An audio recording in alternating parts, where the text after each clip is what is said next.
네, 이어서 바로 세 번째 세션으로 넘어가도록 하겠습니다. 섬 생태계와 미래라는 주제로 오늘 발표 들어볼 텐데요. 네, 그러면 김재은 목포대학교 도서문화연구원 HK 연구 교수님께서 세 번째 세션 소개를 해주시도록 하겠습니다. 네, 무대 위로 모셔보겠습니다. 여러분, 큰 박수 부탁드리겠습니다.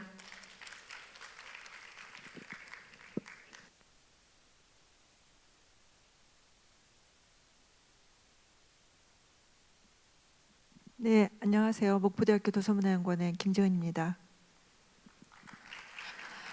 저희가 세션 이제 맨 마지막인데요. 많이 늦어졌기 때문에 제가 긴 얘기는 할 필요 없을 것 같고 간단하게 저희 세션 소개만 드리겠습니다. 저희 세션은 이제 세 번째 미래에 관련된 얘기인데요. 그래서 저희 세션에서는 현재를 살아가는 우리가 미래를 어떻게 바라보고 또 하는가에 대한 발제드립니다.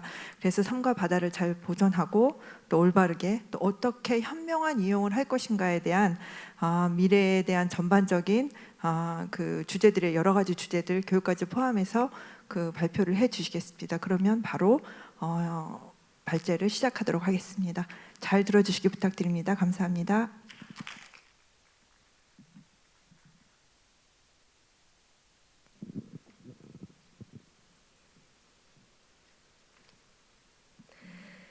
네, 김재은 목포대학교 도서문화연구원 HK 연구교수님께서 세 번째 세션의 문을 열어주셨습니다.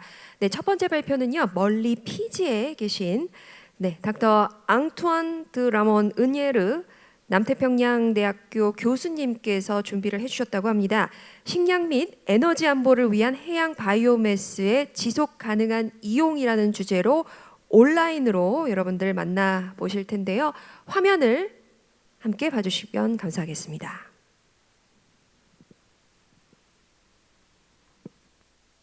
Thank you very much. Good afternoon, everybody. This is Dr. Antoine Layot. I'm with the University of the South Pacific in Fiji, which is a regional university with about 12 member countries from the region, including many islands.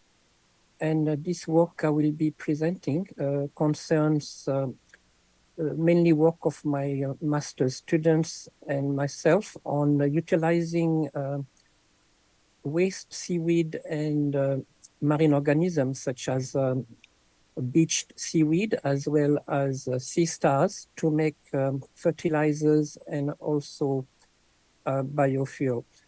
So here the names of my students, Miss Catherine Sore, Miss Sarah one is from Solomon Islands and the other person is from PNG.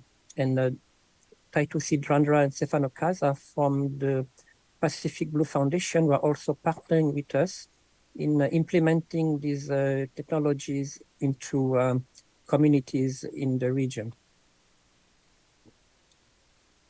So here we have the problem that we have in the Pacific at the moment concerning algal blooms.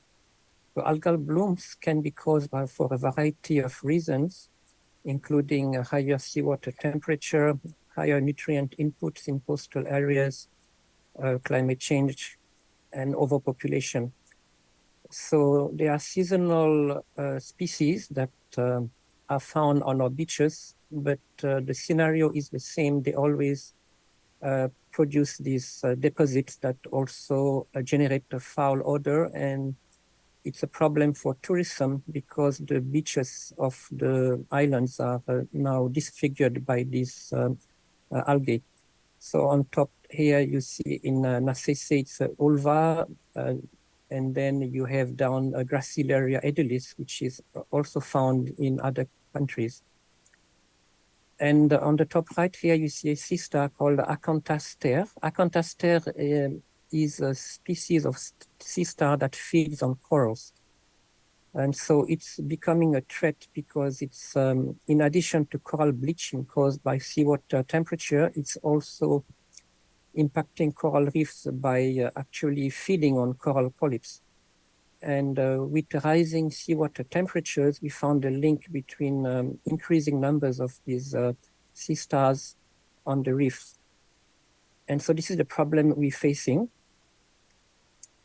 which is summarized here. So we have a rising seawater temperature and nitrates from sewage effluents, excessive input of nutrients from animal husbandry, sediment runoffs, poor water circulation due to changes in the natural flow of water in the lagoon, for instance.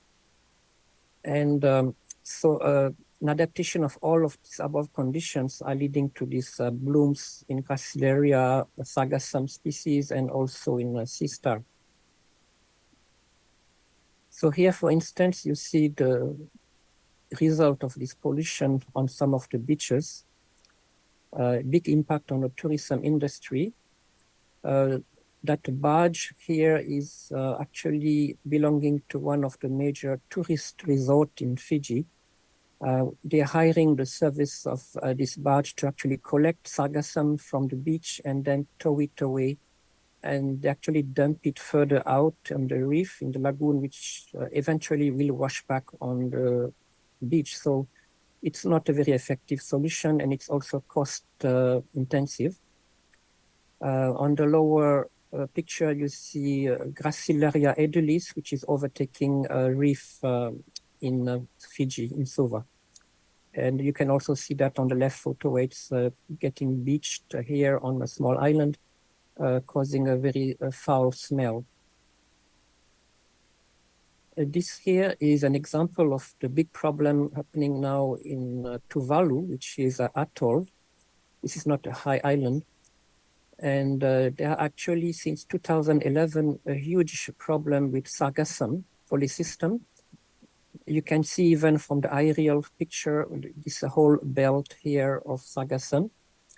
And it's impacting the fishing grounds and causing other health issues for people swimming in the lagoon, because many epiphytes, such as dinoflagellates, are growing on the sargassum and causing itchiness. Also, there is a higher incidence of fish poisoning, ciguatera, due to also microalgae that are growing on the seaweed. So all this is causing a big problem for small island states like Tuvalu, who are also dealing with the impacts of climate change, such as sea level rise, overpopulation. And so this is only adding to the problem. Here is a close picture of Gracilaria edulis on the right. This is up to 30 centimeter high, found in Fiji and Guam, as well as other islands. It grows vegetatively, and it spreads very easily. It can dominate the reef. There are no control herbivores for Gracilaria edulis, and also it's not a preferred variety for food, so it's not collected by the local populations.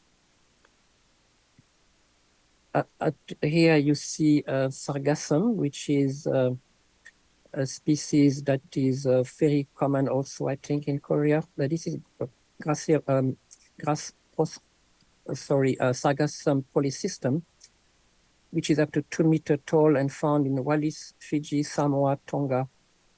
It can grow very fast vegetatively. It can remain alive for many months floating on the sea. And it's controlled only by a few herbivorous fish, example, naso and genus. So this species here can form big forests, which also can scare away some of the fish in the lagoon. So this is the problem that is faced now by many islands, such as Tuvalu, Fiji, and it's growing to other places as well. Crown of thorn starfish is an echinoderm that feeds on corals. Acanthaster solaris, it's the scientific name. It's found throughout the Pacific Islands. Some varieties are found also, I think, in Japan, maybe in Korea. And in normal times, these species actually are part of the natural ecosystem, where they regulate coral growth and allow for regeneration of corals and diversity of species. However, with climate change and rising seawater temperature, they've become overabundant. and they're decimating coral reefs in many places. And so here you see them feeding on the corals. There are very few natural predators, such as triton, certain fish. And on the Great Barrier Reef of Australia, every year it's a big problem where they kill large areas of the reef. So what could we do with these species? Some of my students have looked at using seaweed as a fertilizer and also crown of thorn starfish as fertilizer. So on graph A, you can see the NPK. NPK is nitrogen, phosphorus, and potassium content of a crown of thorn starfish fertilizer. And you can see that it's very high in nitrogen, perhaps low in potassium and phosphorus. However, if you look on the graph C, which is liquid seaweed fertilizer from Sargassum and Gracilaria, it's very low in nitrogen, which is expected for a plant species. However, it's very high in phosphorus and potassium. So combining the two, we feel that it's a good combination to make a complete fertilizer, which can be then applied to plants. On the bottom graph D, you can see here how the impact of this seaweed fertilizer from Sargassum and Gracilaria on a cabbage. This is a Brassica rapa subspecies chinensis, or commonly known as a Chinese cabbage, maybe another name in Korea. But you can see that's a very positive impact of the use of the fertilizer. And here you see my student actually while she's doing an experiment in the farm. So using crown of thorn starfish fertilizer on table B, you will see that there is a percentage increase that's quite significant in the number of leaves, as well as the height of the plants when using crown of thorn starfish fertilizer. And also there is a significant difference between the use of solid versus liquid form. So by solid here, we actually dry the sea star and then it is crushed to a powder. And this powder is then mixed with the soil, with the crops when they plant.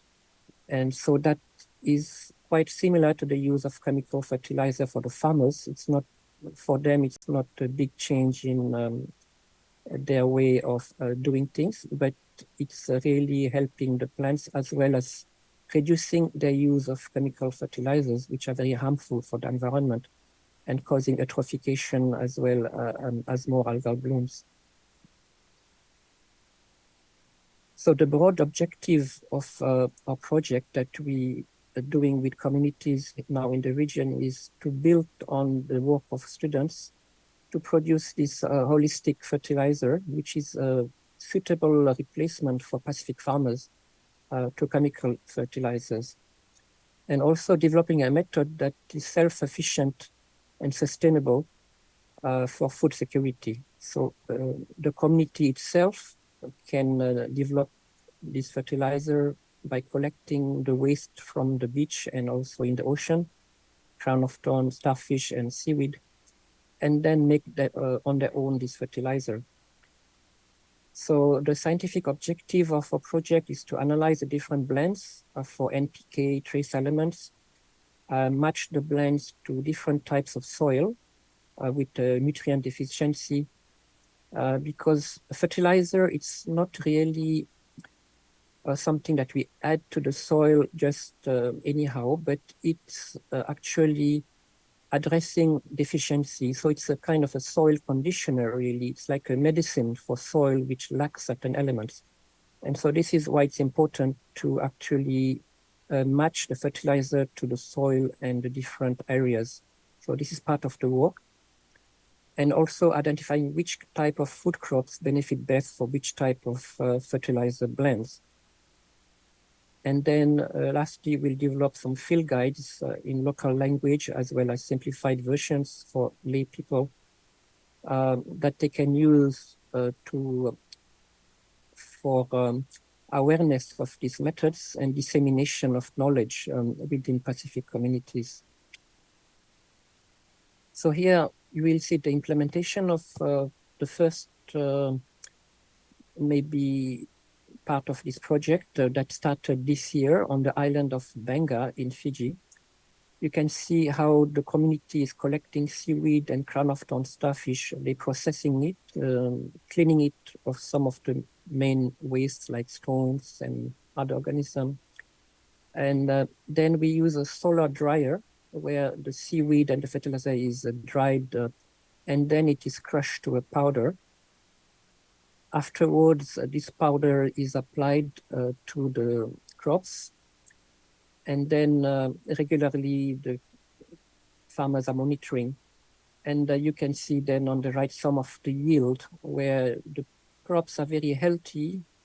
We found, for instance, that the plant's height may not change. However, the yield and the weight of the tomatoes, vegetables will be higher and healthier. So the plants are getting healthier, which is getting a better yield, and more productivity means more income also for the farmers for their sustainable livelihood. So that's all I had for you today. Thank you very much for listening, and I'll be available in the discussion later to answer any of your questions. Thank you very much.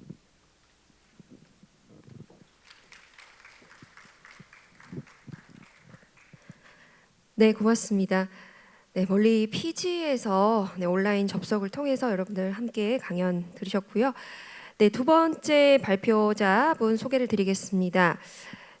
네, 그 전에 한 가지 좀 말씀을 드리겠습니다. 오늘 뭐 전문가분들께서 너무나 주옥 같은 알찬 내용들 많이 준비를 해주셨는데 저희가 이제 행사다 보니까 일정이 정해져 있습니다. 그래서 시간 관계상 빠르게 좀 발표를 부탁드린다는 말씀 송구하지만 드리겠습니다.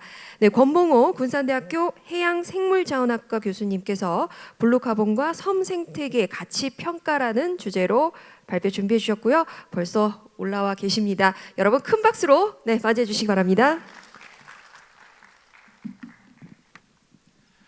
네, 안녕하십니까. 방금 소개받은 군산대학교 해양생물자원학과 권봉호입니다. 제가 시작하려고 하니까 빨리 끝내라고 그러시네요. 네, 안 그래도 빨리 끝내려고 했습니다. 앞서 교수님 15분 발표하시더라고요. 저도 15분만 하려고 합니다. 저는 제목에서 알다시피 저는 블루카본을 연구하고 있습니다. 그리고 발제 부탁을 받았어요. 섬 포럼이라고 하더라고요. 그래서 섬 딱 이제 그렇게 제가 섬에 대해서 솔직히 많이 생각을 해본 바는 아닙니다. 그리고 연구를 섬을 중심으로 한 게 저는 주로 갯벌 연구를 많이 해왔고요. 이게 만약에 목포나 신안 쪽에서 했다라면은 굉장히 제가 신나게 발표를 했을 텐데 또 지역이 요수입니다. 그래서 이거를 굉장히 고민을 하다가 결국 수락을 했는데 다행히도 제가 맡은 세션이 섬 생태계와 미래더라고요. 미래. 과거가 아니라 앞으로 어떤 방향으로 나아갈 것인지, 그리고 이제 워낙 또 이제 블루카본이라고 하는 이슈가 많이 대두가 되고 그러다 보니까 여수시에서도 아마 이 부분과 관련된 내용을 좀 들어보고자 했던 게 아닌가라는 생각이 들고요. 또 마침 2020년도에 앞서 이제 그 두 번째 세션 첫 번째 발표에 이제 거문도 얘기를 하셨는데, 거문도 백도를 대상으로 해서 저희가 해양 생태계 서비스 가치 평가를 해본 적이 한 게 있습니다. 그거를 좀 같이 소개하면서 블루카본도 엮어보면 되겠다 싶어서 오게 되었습니다. 네, 그래서 뭐 간단하게 첫 번째로 이제 기후 위기, 요즘은 기후 변화라는 말은 거의 쓰진 않더라고요. 기후 위기, 뭐 또 기후 지옥이라는 얘기까지 나오던데 그런 얘기 간단하고 탄소 중립이 무엇인지, 그리고 블루카본이 뭔지에 대한 말씀드리고요. 세 번째는 이제 거문도 백도를 중심으로 한 생태계 가치 평가에 대한 내용들을 좀 말씀을 드리겠습니다. 뭐 이게 저도 이런 강의를 또 하다 보면 좀 난감할 때가 많습니다. 우리가 워낙 안 좋은 얘기, 우울한 소식들 많이 들려오잖아요. 안 그래도 지금 이제 뭐 기후 변화 이런 얘기를 하다가 보니까 좀 우울해지더라고 스스로도. 이게 우리의 미래가 있는 것인가라는 생각도 드는데 23년도 올해 3월에 이제 IPCC에서 6차 평가 보고서를 이제 승인을 했습니다. 거기에 나온 얘기가 이제 우울한 얘기밖에 없습니다.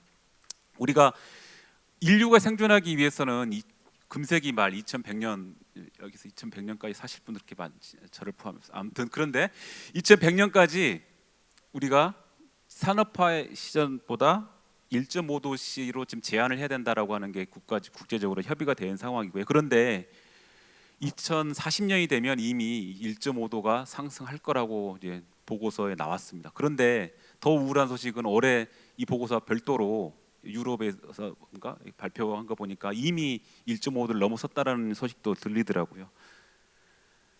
그리고 전 세계적으로 뭐 끔찍한 소식들 많습니다. 최근에 또 하와이 뭐 뉴스에 보시면 정말 저도 이제 그 지역을 한 10년 전에 가봤던 기억이 있는데 그 지역이 잿더미가 됐습니다. 이런 게 다 기후 변화에 연결되어 있고요. 뭐 홍수, 뭐 우리도 최근에 7월달에 굉장히 집중호우로 여러 지역을 피해를 받았었습니다. 그리고 또 얘기 안 할 수 없는 새만금 잼버리 제 이웃 동네거든요. 이웃 동네에서 일어난 일도 결국은 기후 변화가 이런 것들이 이루어온 결과라고 생각이 듭니다.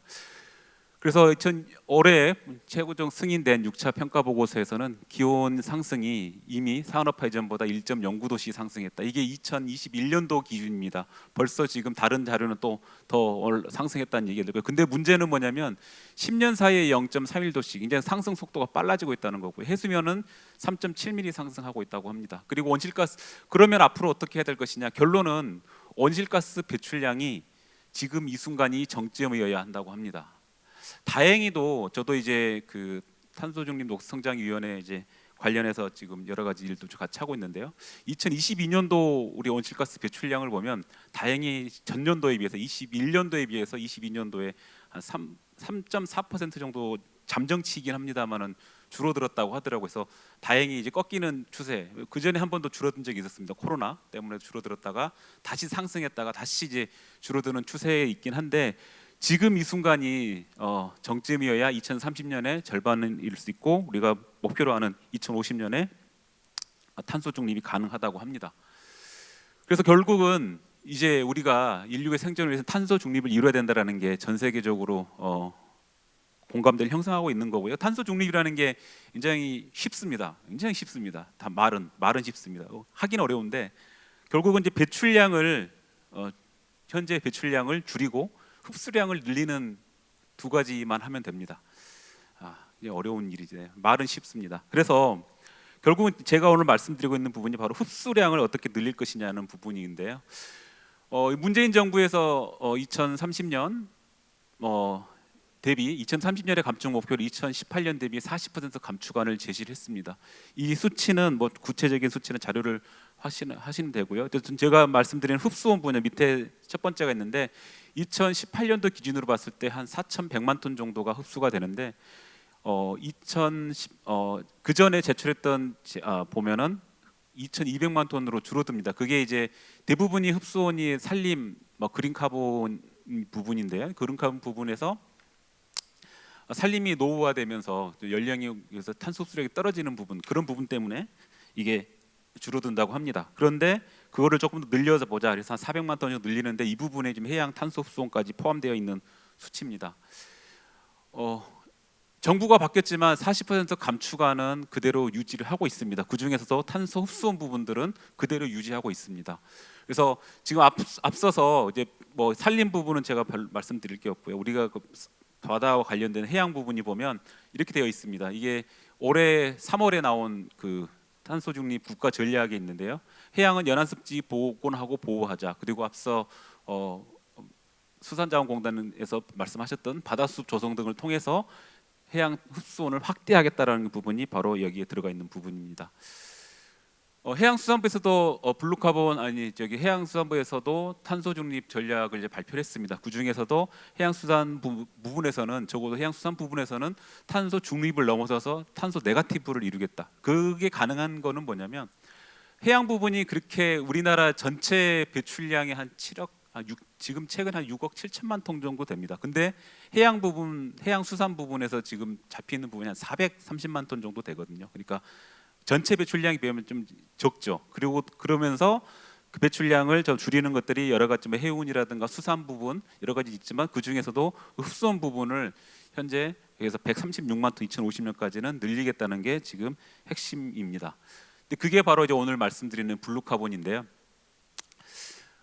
전 세계적으로 우리가 수치를 한번 생각을 해보시면 이게 수치가 좀 뭐 모델마다 조금씩 다르긴 한데 대략 1년에 우리가 인류가 배출하고 있는 탄소량이 한 400억 톤 정도 됩니다. 그 중에서 육상으로 흡수되는 게 한 125억 톤이고 해양으로 흡수되는 게 92억 톤 정도 됩니다. 그 중에 이제 일부가 이제 블루카본 인증을 받고 있는데 그리고 187억 톤은 매년 대기 중으로 누적이 되고 있어 쌓이고 있는데 그 결과로서 우리가 지금 지구 온난화 최근에는 또 유엔 사무총장이 그러셨더라고요. 지구 온난화가 아니라 지구 열대화란 말을 쓰더라고요. 그래서 별로 와닿지 않으시죠?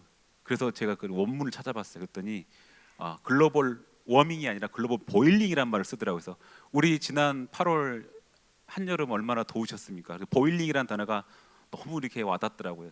근데 그게 원인이 바로 이 온실가스라는 겁니다.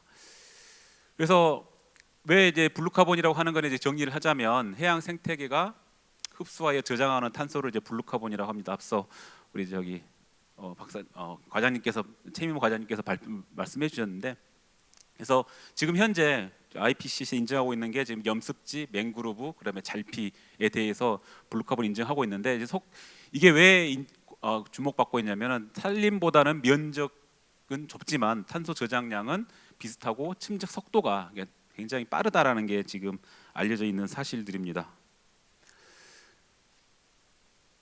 그리고 이제 앞으로 그러면 현재 지금 맹그로브 염습지 잘피에 대해서만 이제 인정을 받고 있는데 그 이외에도 여러 가지로 이제 블루카본 유료 후보군으로서 인정받고 있는 것들이 이제 갯벌과 해저의 퇴적물, 해조류 부분입니다. 바다수분을 포함해서요. 그리고 마지막 칼럼에 보면은 블루카본이 가능하지 않겠냐라고 이제 학자들이 얘기하고 있는 게 산호초라든가 구람초, 식물 플랑크톤 등 그리고 뭐 해양 동물까지 포함된 것들입니다. 그래서 어떻게 하면 블루카본 인정받을 수 있을지에 대해서 이제 최근에 이제 논문에서 여러 가지 얘기 나오고 있는데 온실가스를 뭐 제거하고 있는 가능한 것인지 블라블라블 한 것들이 많이 있습니다. 그래서 자료를 참조해 주시고요. 제가 약속한 시간 5분밖에 안 남았네요. 넘어가겠습니다. 그래서 우리 해양수산부에서도 저희 연구에 참여를 했는데 우리 갯벌을 놓고 봤을 때 약 한 4,800만 톤 정도의 유기탄소가 저장하고 있고 연간 한 26만 톤 조를 흡수하고 있다라는 게 지금 저희 연구 결과고요. 이건 앞서 보여드렸던 표의 원문에 해당되는 겁니다. 그래서 우리가 주목해야 될 부분이 앞으로 이제 해조류, 그 다음에 해저 퇴적물 두 번째 칼럼입니다. 그리고 갯벌까지도 포함을 해야 된다라는 게 지금 연구가 되고 있고, 그래서 전 세계적으로도 지금 새로운 블루카본 찾기가 지금 노력 중입니다. 갯벌이라든가 조화된 퇴적물, 조화돼서 대륙분까지 해저 퇴적물까지 다 포함하고 있고요. 또 해조류까지도 포함하고 있습니다. 그래서 영국 정부에서는 아예 이제 보고서를 이런 식으로 제출한 바 있습니다. 그래서 자료를 참조하시고 일단은 어쨌든 간에 우리가 그 섬을 포함한 대륙분 또 우리 해저의 퇴적물까지 또 섬 주변에 퇴적물까지 포함을 하면 그 양이 현재 단위 면적당 탄소를 증량하고 있는 양 그렇게 많지 않지만 면적 자체가 워낙 넓기 때문에 총량으로 따지면은 훨씬 더 많을 수 있다라는 게 지금 연구 결과의 핵심이고요. 그래서 이게 지금 오늘 어떻게 보면 본 포럼과 관련돼 있는 주제일 것 같습니다. 섬 생태계 가치 평가를 2021년도에 이제 국립공원공단과 같이 이제 시범 연구를 한 적이 있습니다. 이게 그래서 섬 생태계라는 거는 섬과 그 주변 해역에서 살아가는 바다 생물과 생물 영역을 좀 교류 환경. 그래서 저희가 그 당시에 이제 국립공원공단과 함께 여러 가지 가이드라인 가치 평가를 위한 가이드라인을 제시했습니다. 수질 환경, 서식지 환경, 생물 자원. 그래서 우리가 어떤 생태계를 평가를 할 때 한 가지만 하는 거 이제까지의 평가라는 게 뭐 대부분 생물 다양성이 어떻다라는 정도에 머물러 있었던 것들을 좀 제대로 가치를 평가해 보자고 해서 만들었던 가이드라인이었습니다. 그래서 그 결과로 놓고 우선 이제 생물 다양성만 따지고 보더라도 이제 저희가 이 시범 사업을 이제 거문도 백도의 대상으로 했는데요. 해양 생물 다양성이 다른 지역에 대해서 굉장히 높다라는 건 뭐 너무 당연한 결과였고요. 그리고 이제 블루카본 자원도 저희가 조사를 했는데 남해에 한 5위 정도 해당이 되더라. 그럼에도 불구하고 여전히 연구가 좀 필요하다라는 거였고요. 결론이었고요. 그리고 지금 작년부터 제가 이제 국립공원연구원과 함께 지금 섬 주변에 이제 국립공원 지역 내에 해저 퇴적물 아까 이제 유료 후보군이라고 새로운 블루카본이라고 알려져 있는 해저 퇴적물에 대한 연구를 좀 시작을 하고 있습니다. 그래서 완벽한 자료가 아니어서 지금 제가 뭐 구체적인 수치를 지금 여기서 말씀드리기는 어렵지만 어쨌든 간에 해저 퇴적물도 상당 부분 여러 가지 이제 염습지, 비칙생, 갯벌, 해초지뿐만 아니라 해저 퇴적물까지도 산소 저장고로서 가능성을 확인하고 있습니다. 그래서 이제 이게 어떻게 보면 결론 같은 표였습니다. 그래서 이제 해양 생태계 서비스라고 하는 것들은 우리가 해양 생태계가 우리 인류에게 주는 생태계 가치입니다. 그래서 여러 가지를 공급 서비스, 조절 서비스, 뭐 지원 서비스, 지지 서비스 이렇게 표현하는데, 그리고 문화 서비스를 평가를 해본 적이 있습니다. 고문도 백도하고 이제 뭐 많이들 알려져 있는 신안의 증도 갯벌, 그리고 순천만 갯벌을 비교해 본 적이 있는데요. 그 가치를 각각에 비교해봤더니 대략 거의 비슷한 가치를 가진다라는 게 결론이었습니다. 그래서 이 연구를 계속 하려고 했으나 아이러니하게도 이 연구보다는 블루카본 연구에 좀 집중했으면 좋겠다. 그래서 이 연구는 시범 사업으로 거문도 백도만 하고 끝이 났습니다. 그래서 블루카본 연구를 계속 하고 있는데요. 어쨌든 간에 앞으로 우리가 섬 생태계를 평가하고 가치를 평가한다는 것 자체가 단순한 그 생물 다양성을 뛰어넘어가 여러 가지 지표들을 가지고 평가를 해보는 것이 훨씬 더 우리가 의미 있는 데이터를 낼 수 있다라는 게 제 주장이고요. 앞으로 그 2026년 이제 섬 박람회뿐만 아니라 28년도에 또 잘 아시겠지만 기후변화협약 당사국 총회를 여수에서 유치하려고 하는 것들이 있습니다. 그런 것들을 같이 우리가 연구도 하고 같이 정책적으로도 이런 것들을 같이 하는 게 좋지 않겠는가 하면서 제 발표를 딱 맞춰서 마치겠습니다. 네, 감사합니다.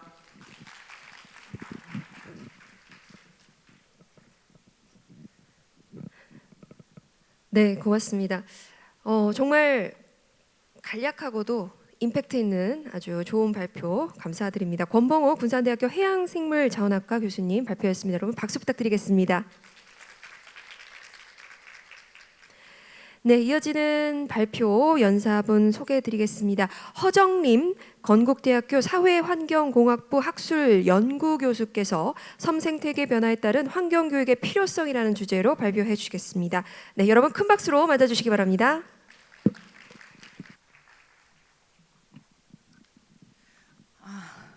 임팩트 있는 강의 뒤에 하게 돼서 굉장히 부담되네요. 네, 잘 들었습니다. 일단 오늘 저는 앞에 내용들이 다 중복되는 내용들이 많기 때문에 저의 내용만 좀 함축적으로 저도 가급적 임팩트 있는 강의를 하도록 노력하겠습니다. 자, 기후변화 얘기 너무 지금 많이 하셨죠? 탄소 중립시대 넷째로 지금 한다는 거, 저희도 지금 거의 동참하고 있다는 거. 자, 지구의 온도가 2도씨가 올라가면 무슨 일이 벌어질까요, 여러분? 뭐 별거 아니겠지라고 생각하지만 올 여름만 해도 굉장히 많이 느껴졌을 텐데요. 가장 중요한 게 생물종의 멸종입니다. 이 생물종의 멸종이라고 하는 건 지구 생태계의 어떤 스테이블한 어떤 안정성을 무너뜨리는 일이 되는데요. 이럴 때 지금 기후변화가 계속되면은 국내 생물종의 6%가 멸종한다 그러는데요. 사실 저도 이번에 강연 들으면서 우리나라의 해양 생태계가 세계 1위 면적 대비 1위의 생물 다양성을 가지고 있다.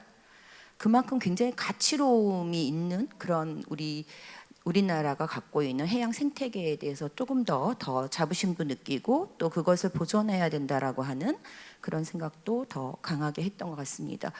자, 그런 것처럼 여기 보시면은 지금 더러운 물을 안전하지 않은 물을 먹음으로 인해서 지금 일주일에 1000명의 아이들이 죽어가고 있습니다. 그리고 전염병의 창궐도 지금 굉장히 위험한 요소 중에 하나이며 또 아까 뭐 투발루도 보여드렸지만 투발루 같이 기후 난민 그리고 기후 재난에 대한 빈곤 이런 것들이 굉장히 일어날 수 있고요. 가뭄에 의한 물 부족 현상도 굉장히 좀 심각한 상황에 있습니다. 이것이 우리가 지구의 온도가 그냥 단지 2도만 올라갔을 때 일어나는 우리가 예측하지 못하는 어마무시한 일들이 벌어질 수 있다라는 것을 좀 알아야 되겠죠. 자, 그렇다면 섬 생태계 왜 무너지고 있는가? 결국 기후라고 봤을 때 지금 빙하가 소멸된다 그러잖아요. 여러분 에베레스트에서 지금 막 눈이 녹으면서 어떤 현상이 일어납니까? 시체들 그 등산가들이 올라가서 그 눈 속에 묻혔던 시체들이 지금 다 드러나고 있다 그러잖아요.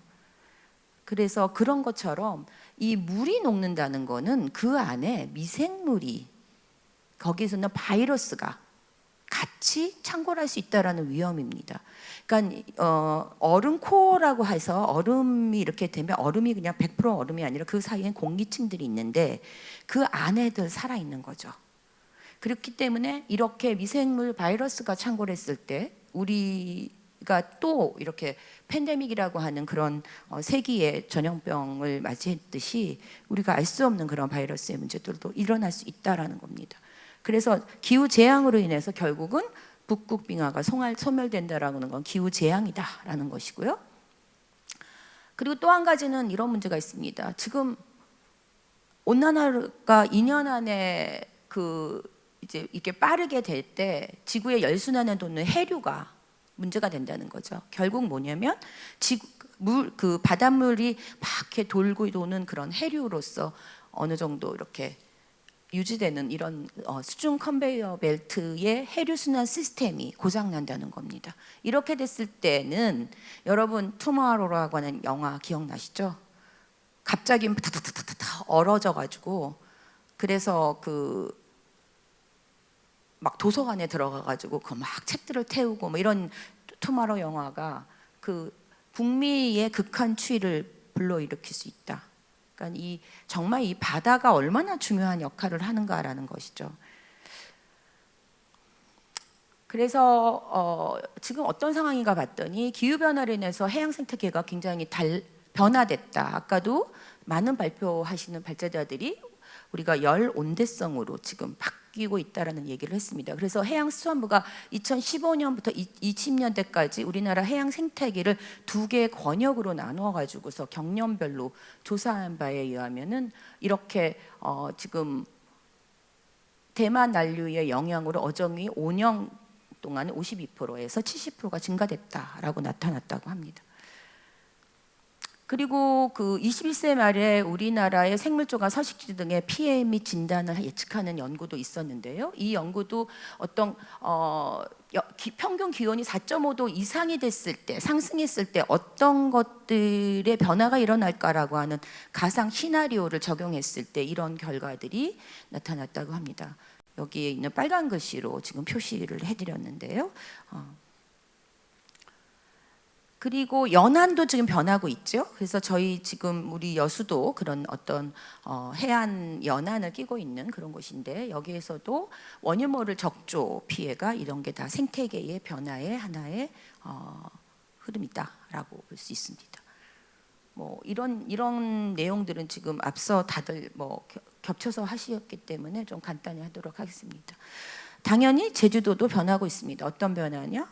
지금 사막화 현상과 백화 현상이 굉장히 심각하다. 그래서 제주 바다 속이 이렇다 그러는데요. 지금 이거는 미국의 플로리다 해안에서도 밑에 산호초들이 다 지금 백화 현상이 일어나고 있습니다. 그래서 이러한 바다 사막화와 백화 현상이 지금 제주도에 굉장히 심각한 해양 생태계의 변화를 지금 가져오고 있다라는 것이죠. 자, 이런 것처럼 지금 산호가 죽는다는 거는 정말 굉장히 심각한 해양 생태계를 연구하시는 분들이 가장 우려시하는 건데요. 요 아까 지금 말씀드린 플로리다의 산호가 변화된 백화 현상에 대한 사진이고요. 밑에는 지금 플라스틱 아일랜드에 관련된 사진입니다. 그래서 이런 것들처럼 뭐 지중해의 생물이 지금 20% 정도 뜨거운 욕조처럼 변한다는 거죠. 바닷물이. 그래서 또 순환되지도 않고 이런 문제가 있습니다.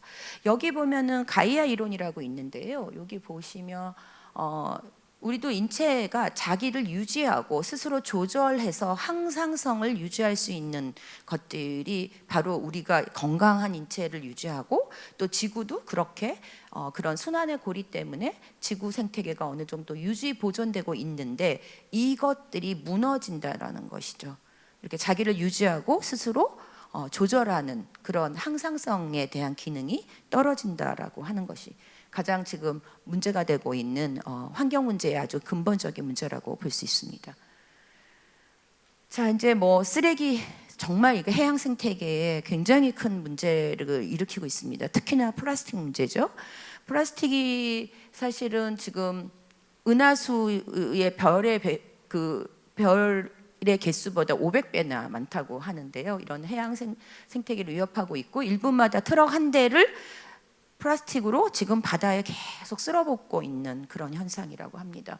그래서 매년 1억 5천만 톤의 해양 쓰레기가 지금 함유되고 있고요.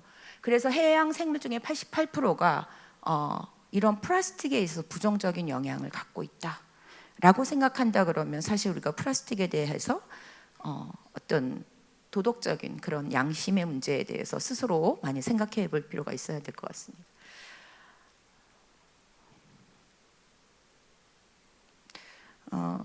그래서 우리나라 해양 쓰레기도 마찬가지입니다. 플라스틱이 제일 많습니다.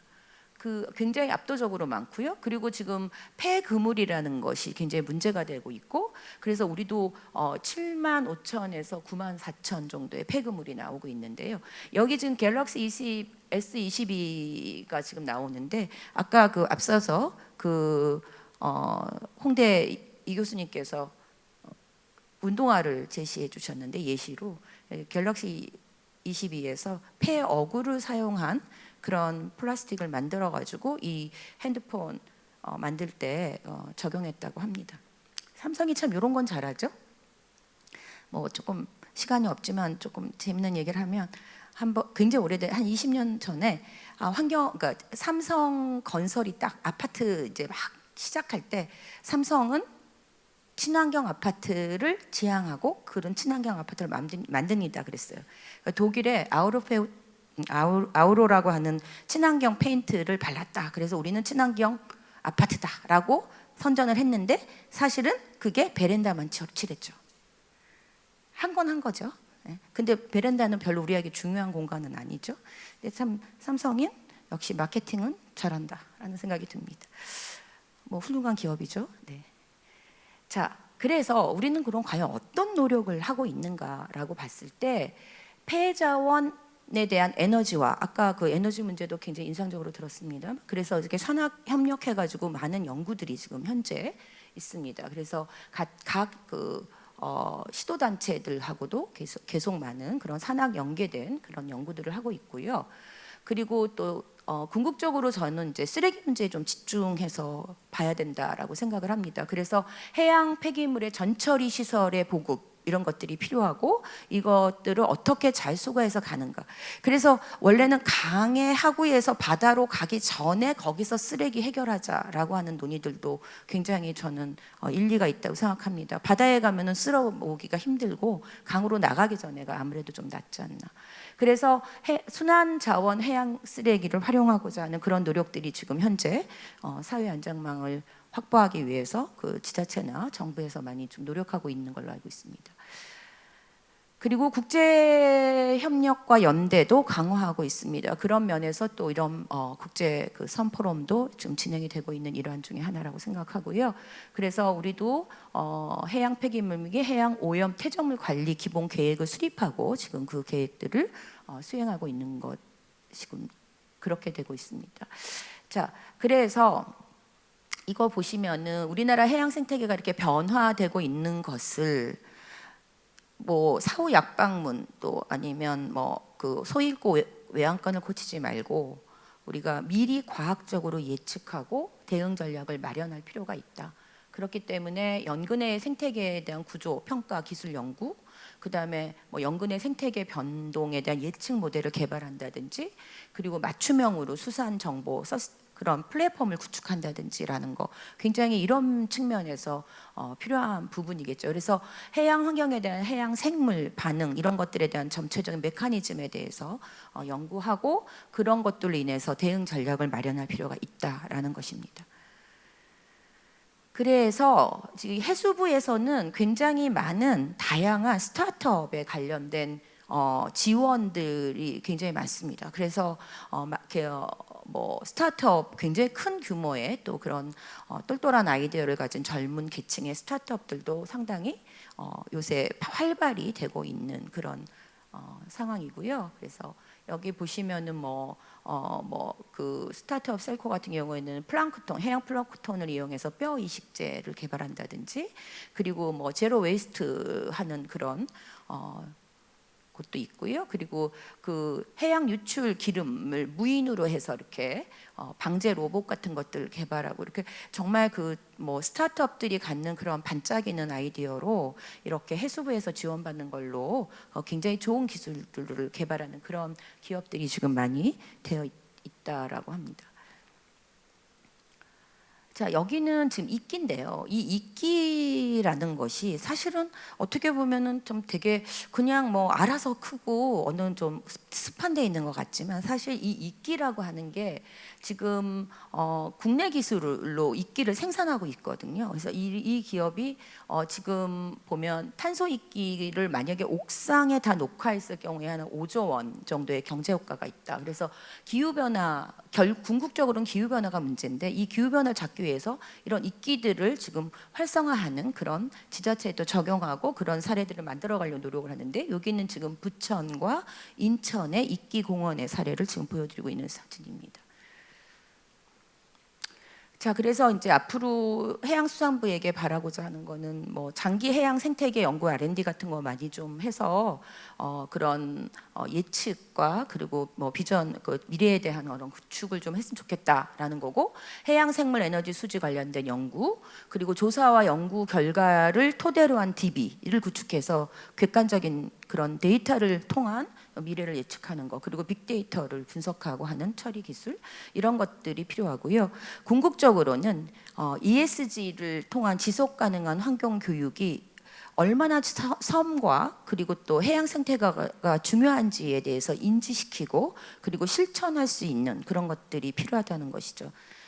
그래서 그런 것들을 전반적으로 아우르고 또 관리하고 통제하고 또 함께 발전할 수 있는 섬 생태계를 위한 전문 독립된 기구 설립 이런 것도 한번 제안해 보고자 합니다. 자, 여러분 뭐 뜬금없이 또 무슨 뭐 여기 외계인 같은 애가 나왔는데 인류새입니다. 이제 요건 제 책 표지인데요. 인류새가 뭐야 그랬더니 그동안 이제 인간들이 그 지구에 너무나 많은 폐해를 줬기 때문에 인간이 내야 하는 세금이야? 이렇게 묻는 사람들도 있습니다. 근데 인류새라고 하는 거는 지구에 남긴 인간의 흔적입니다. 그래서 여기 외계인이 나중에 이제 지구를 한번 지구가 멸망되고 와서 보면은 닭뼈가 너무 많다는 거죠. 그럼 닭뼈가 이렇게 많으니까 여기는 닭의 행성이었나 이렇게 착각할 수 있을 만큼 우리가 닭을 먹는다. 근데 이 닭이라는 게 지상의 육상 척추동물의 65% 가축인데 그 중에서 양계장에서 키우는 닭이 너무 많다는 거예요. 조류 중에 양계장 키우는 닭이 제일 많다는 거예요. 얼마나 끔찍한 일입니까? 그래서 그런 것들이 문제인데 대표적인 게 핵, 플라스틱, 닭 이렇게 얘기하는 겁니다. 인류새의 흔적을. 그래서 우리가 지금 다 자연적인 변화에 의해서 지구가 멸망했는데 이제는 인류새라고는 인류 때문에 어떤 그 지구의 멸망 이런 것들을 고민할 시대가 왔다라는 거죠. 지금 모두 그 전 세계적으로 많은 해양 동식물 또 그리고 또 지구상에 있는 그런 어떤 생명체들이 죽음으로 다잉 메시지를 통해서 지구의 그 환경의 위험성을 경고하고 있습니다. 이런 부분이 지금 우리가 원인을 모른다는 게 가장 큰 불안한 점이라는 거죠.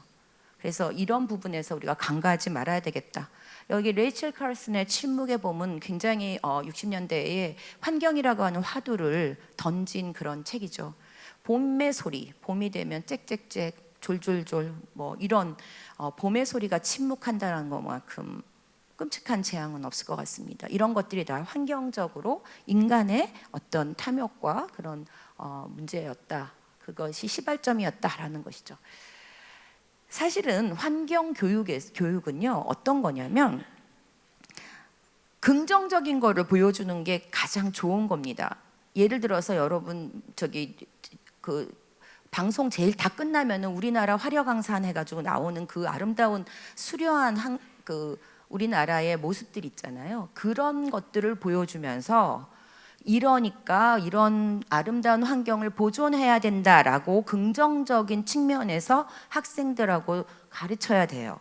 그런데 사실 우리도 아까 처음에 슬라이드 보던 기후 변화가 어떻고 온도가 어떻게 올라가면 어떻게 되고 이런 약간 겁주는 교육이 되고 있는 게 환경교육의 실상인 것 같습니다. 그만큼 초조하고 그만큼 여유가 없다라고 볼 수 있겠죠. 그리고 여기 보시면 학교하고 가정, 사회라고 하는 세 개의 트라이앵글이 같이 맞물려서 돌아가야지 환경교육이 됩니다. 예를 들어서 쓰레기 뭐 분리수거 해야 돼? 라고 선생님이 가르쳤어도 지자체에서 제대로 수거해가고 이렇게 잘 안 되면 그만인 거고, 집에 갔더니 엄마가 필요 없어 라고 하면은 아무래도 교육이 이게 세 개의 어떤 트라이앵글의 그런 정각을 이루면서 함께 나아갈 수가 없습니다. 그런 측면에서 이렇게 섬이나 생태계 이런 것도 지자체가 사회환경교육의 일환으로서 끌어들여서 이런 교육을 활성화하고 제대로 해야 된다라는 거죠. 그래서 바람직한 방향으로 가는 거는 이러한 방향이고, 또한 이렇게 섬이라든지 우리가 직접 가서 볼 수 없는 것들은 VR이나 AR 같이 증강과 가상 형식으로 가는 그런 교육 컨텐츠 개발도 매우 필요하고요. 저는 지금 현재 VR과 AR로 가상 현실로 지금 교육 환경교육 컨텐츠를 개발하고 있는 연구자인데, 그런 것들이 많이 도입되고 많이 확산되는 그런 부분들이 필요하다라고 생각합니다. 그래서 개인적으로는 생태 발자국을 줄여 나가야 됩니다. 우리나라는 지금 생태 발자국 너무나 많이 쓰고 있거든요. 그리고 우리는 생태 채무국입니다. 채권국이 아니고 채무국이라는 거. 그래서 온실가스 1인 1톤 줄이기 운동을 개인적으로는 해야 되고요. 그리고 지금 여기 느닷없이 지금 햄릿이 나왔는데요. 여러분 그렇습니다. 환경 문제는 누가 대신해 줄 수 있는 게 아닙니다. 무임승차할 수 없고요. 그리고 내가 아닌 다른 사람이 할 수 있는 게 아닙니다. 햄릿이 맨 마지막에 뭐라 그랬습니까? 죽느냐 사느냐 그것이 문제로다라고 했죠. 환경 문제는 기호의 문제가 아니고 선택의 문제가 아닙니다. 초이스하는 게 아니죠. 내가 좋으니까 하는 게 아닙니다. 죽고 살기 이의 문제이기 때문에 살기 위해서는 누구나 환경 문제를 해결하고자 하는 노력과 실천을 해야 된다라는 것이 제가 드리고 싶은 말씀입니다. 그래서 여기 보시면은 뭐 인권과 동물권 얘기 나오는데요. 우리가 지구에 태어나서 함께 다 공존하는 어떤 생물들에 대한 책임감을 가졌으면 좋겠고요. 그래 여기 지금 설국열차 보시면은 그 지구라는 이름의 열차를 타는데 우리가 꼬리칸에 있고 그때 1등 칸에 그 수려한 1등 칸과 그 바퀴벌레 발을 해서 먹고 끊임없이 그렇게 괴로운 그런 상황에 있는 그런 설국열차에 그게 굉장히 환경 문제를 극명하게 지금 들여다 보여주는 그런 영화인데요. 우리는 이런 모든 생물체와 함께 살아갈 헤어질 결심이 아니고 함께 살 결심을 해야 되지 않을까라는 생각을 하게 됩니다. 그래서 지구라는 이름의 열차에 여러분들하고 함께 동참해서 이렇게 섬과 그리고 해양 생태계에 대한 문제를 함께 고민하고 또 앞으로 또 환경 교육을 ESG 측면에서 기업 그리고 국가 지자체와 더불어서 논의해가는 과정에서 좋은 어떤 그런 미래의 비전을 함께 할 수 있기를 바라는 마음에서 제 강연 마치도록 하겠습니다. 대단히 감사합니다.